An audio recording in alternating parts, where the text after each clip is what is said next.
இப்ப இம்யூனிட்டி வரத்துக்கு என்னென்ன விஷயங்கள் எடுத்துக்கணும் சார்? ப்ராப்பர் ஃபுட்டுமா டைமிங்க்கு எடுத்துக்கோங்க. ஹெல்த்தியாக சாப்பிடுங்க. மோர் சாப்பிடுங்க, தயிர் சாப்பிடுங்க, நெய் சாப்பிடுங்க, பால் குடிங்க. இன்றைக்கி எத்தனை பேர் பால் சாப்பிட மாட்டேன் பிடிக்காதுன்னுவான், வெங்காயம் சாப்பிட மாட்டேன்னுவான், தயிர் சாதம் சாப்பிட்றதில்ல, ரசம் சாதம் சாப்பிட்றதில்ல.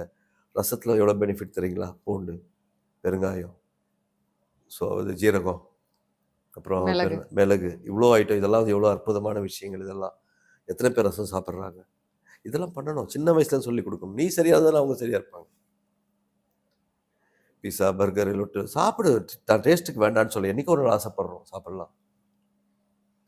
இம்யூனிட்டிங்கிறது நம்ம சின்னதுலேருந்தே வருதாம்மா. குறைஞ்சது 1.5 வருஷம் பால் கொடுக்கணும் தாய். நீ கொடுக்குறதில்ல, 3 மாதம் கொடுத்துட்ற, அவ்வளோதான். டைம் இல்லை உனக்கு, வேலைக்கு ஜாயின் பண்ணணும், வேலை.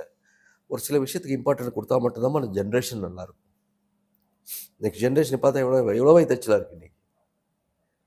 அதெல்லாம் காரணம் பேரண்ட்ஸ் தான். பேரண்ட்ஸ் வந்து சரி பண்ணுங்க, கேளுங்க, ஒரு சொல்லுங்கள், சொல்கிறது கேளுங்க, ஈகோ பார்க்காதீங்க.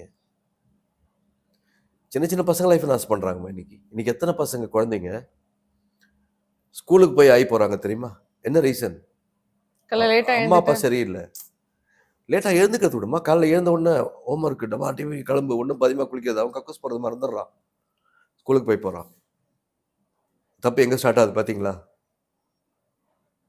இதெல்லாம் கொஞ்சம் யோசிக்கணும். பேரண்ட்ஸுக்கு ஒரு அவேர்னஸ் வரணும், யோசிக்கணும், சரி பண்ணணும்.